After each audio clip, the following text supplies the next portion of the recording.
Hi, I'm Bella. And no, I'm nothing like the Bella from Twilight. My story is far different. And this roller coaster ride of life all started when my parents left me and my 7 other siblings when I was only 11 to go to the best place in creation. And ever since, I grew up in foster care.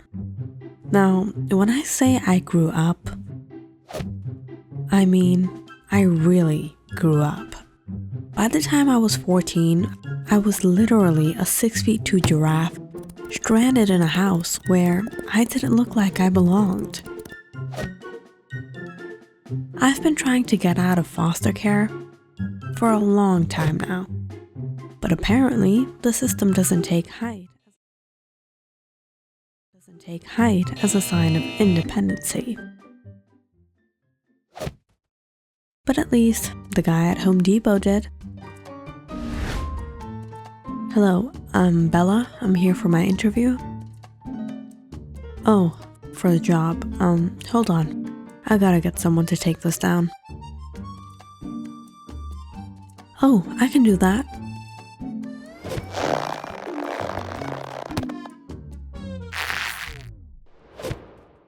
Mrs. Fantastic? Where have you been my whole life? You're hired! That's right. I basically got hired to reach things off of high shelves for my boss.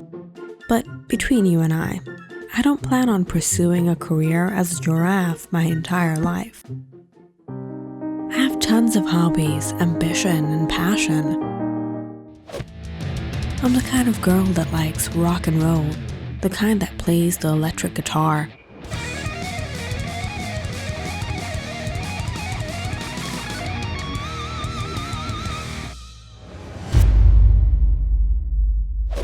And also the kind that freaks out her foster parents.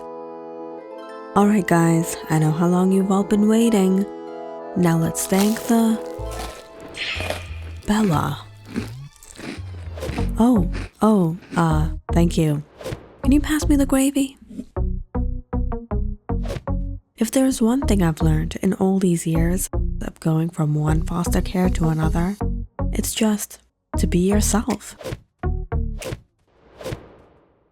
What kind of music does she listen to? The taste of cherry chapstick? I saw her smiling at the sky the other day. What? I saw her smiling at this girl. What's wrong with her? Is she into guys or girls? Or maybe I'm just into smiling. But it's not just my foster parents, but nobody gets me. All I really want is to be a writer. And I know one day I'm gonna make it.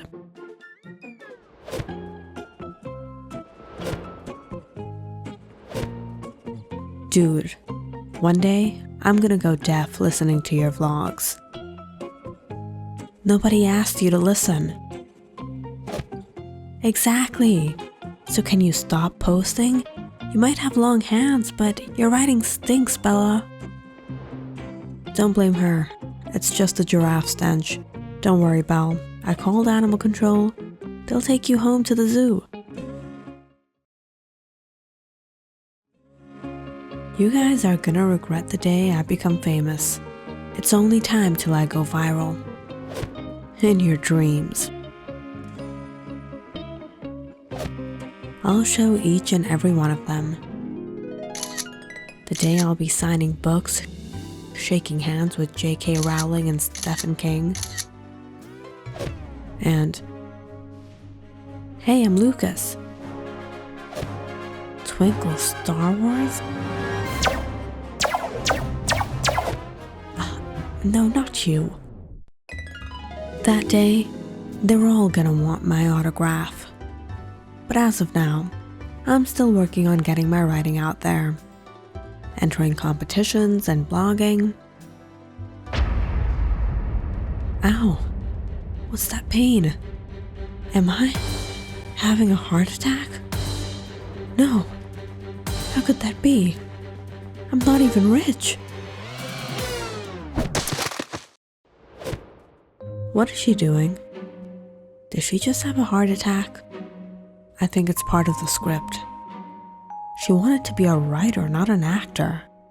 I don't know, I wasn't listening. Kids, why is Bella on the floor? Bella? Call an ambulance.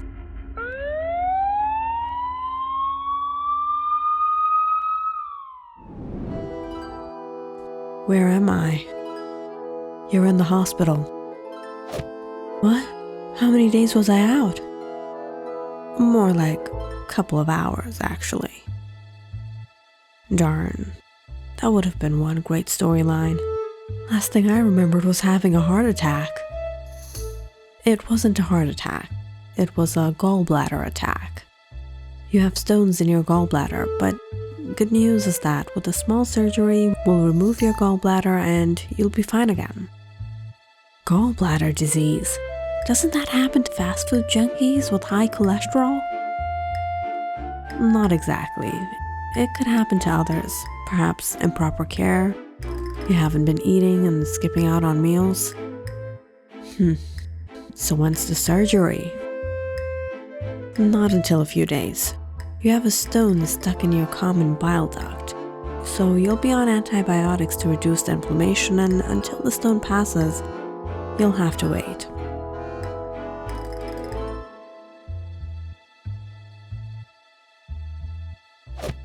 Great. Out of all things, who wants to hear a story about a gallbladder? Your short story was not selected for this season's publication.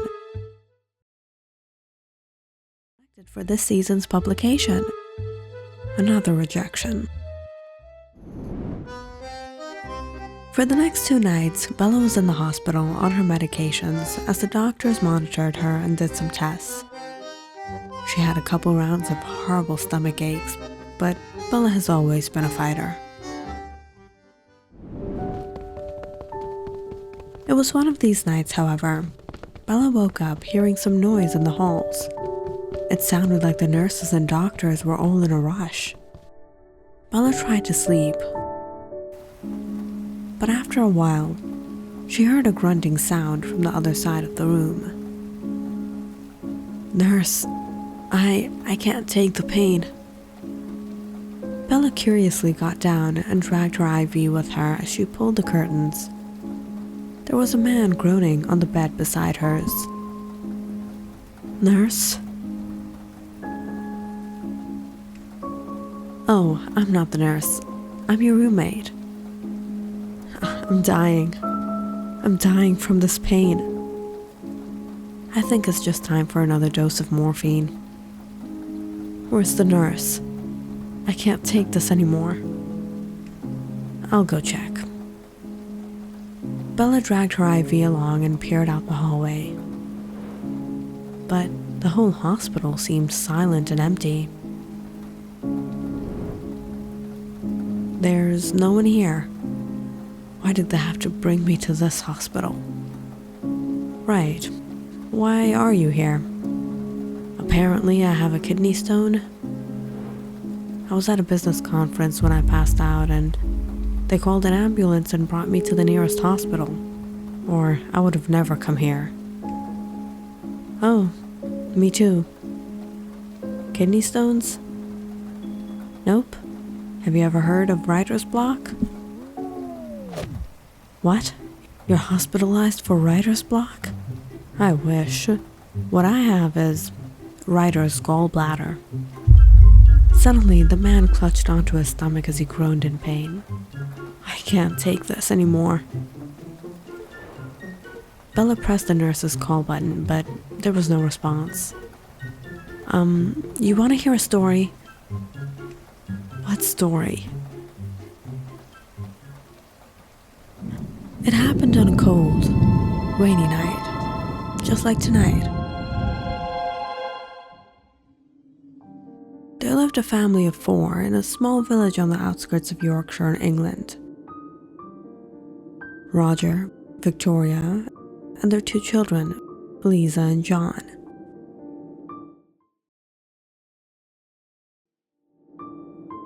Roger was a military doctor and would often be away on duty. But after a long time, he had gotten leave and returned home to be with his family.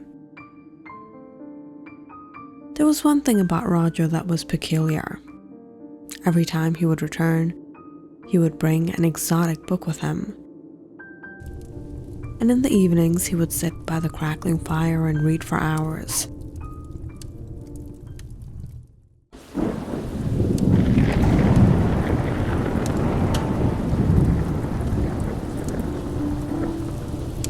But on one particular rainy night, Roger began to feel an uneasy pain in his chest. "Victoria, could you get me some hot tea?"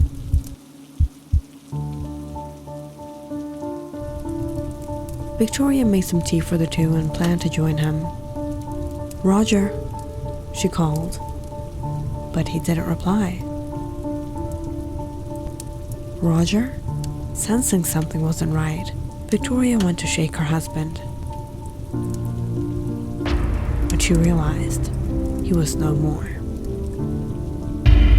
Victoria was struck by grief and shock, and living in the small village, there was no one she could call at the moment. So she did what she could. Victoria covered Roger's body and waited, hoping in the morning she would get help. But that night, as she was putting her two kids to bed, she suddenly heard their dog barking outside. And soon, a knock on the door. Who could it be at this time? Lighting a lantern, Victoria opened the door to see a young man holding a luggage, trying to ward off their dog. "Who are you?" "My name is Harold. You must be Aunt Victoria. I'm a nephew of Uncle Roger. I had written him a letter that I would be visiting." Victoria wasn't too familiar with Roger's family, but in grief and despair, she invited him inside. "Harold, your uncle." When she told Harold what happened, the young man consoled her. "Don't worry, Aunt. It's quite late now. Try to rest, and tomorrow I'll arrange for help." As Victoria stayed with the children in the room upstairs, Harold prepared to spend the night downstairs by his uncle's side.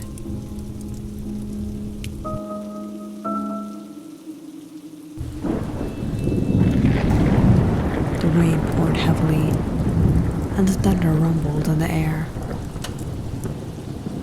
Victoria lay in bed, unable to sleep. But some hours later that night, she began to hear their dog barking again. "What's wrong with this dog tonight?" Victoria decided to check downstairs, but as she slowly took a few steps, she began to hear a strange noise from the living room. It was a sound like that she never heard before. A wet, tearing sound. Victoria turned to peer in the living room, when she froze in horror by what she saw. In the light of the crackling fire, she stared at Harold, his long, bony fingers clawing onto her husband's body as she feasted on his flesh. Victoria stumbled back in utter fear. Without waiting, she ran upstairs and picked up her two children before she sneaked out the back door of their house. In the heavy rain, she wrapped her children and ran towards their neighbor's home. not knowing what else to do. All she knew was that it wasn't safe to return.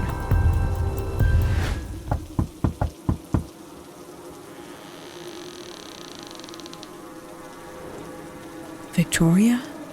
What happened? In my house, there's...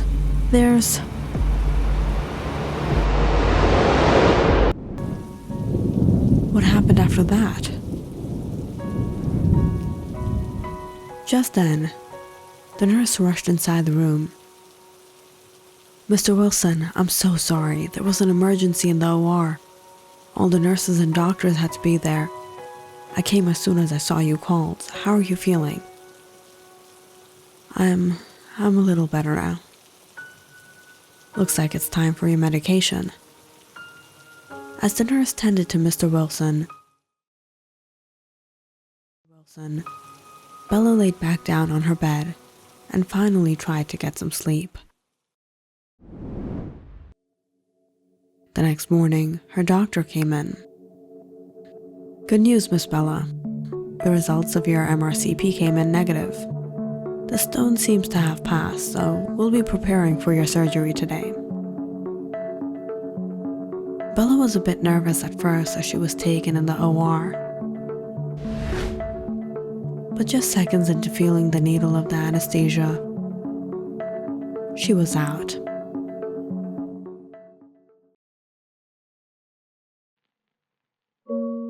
Bella opened her eyes. She was in the room again. The surgery was over. But the moment she tried to move, she felt a piercing pain from her incisions. Bella opened up her phone. To her surprise, she had tons of messages and calls. She opened up her BII book. Congratulations on your new book. It's ranking bestseller across the country. My book? What? When? How did this happen? Bella was shocked, realizing someone had compiled her stories into a book and had published it through the BII Cosmopolitan, and her work went absolutely viral overnight. Bella, you have a visitor. Bella looked up to see Mr. Wilson. Mr. Wilson? How are you doing? I'm better. Mr. Wilson handed Bella a gift and an envelope. Congratulations on the book. This is your royalty check. My royalty check? Bella, that night when we spoke, it was one of the most painful nights of my life. I had a kidney stone.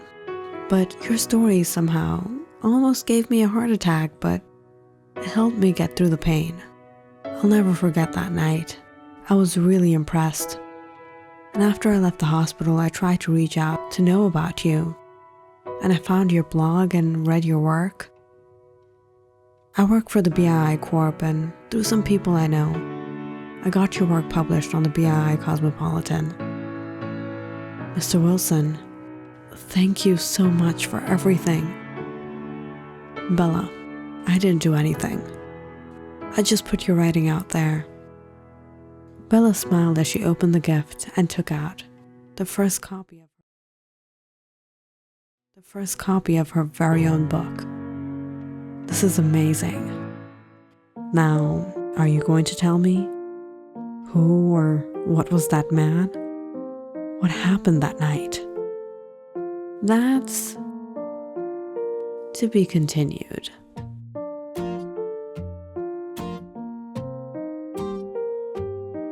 Click on the subscribe button and check out more awesome videos on our channel. And don't forget to press the bell icon because you know it's interesting.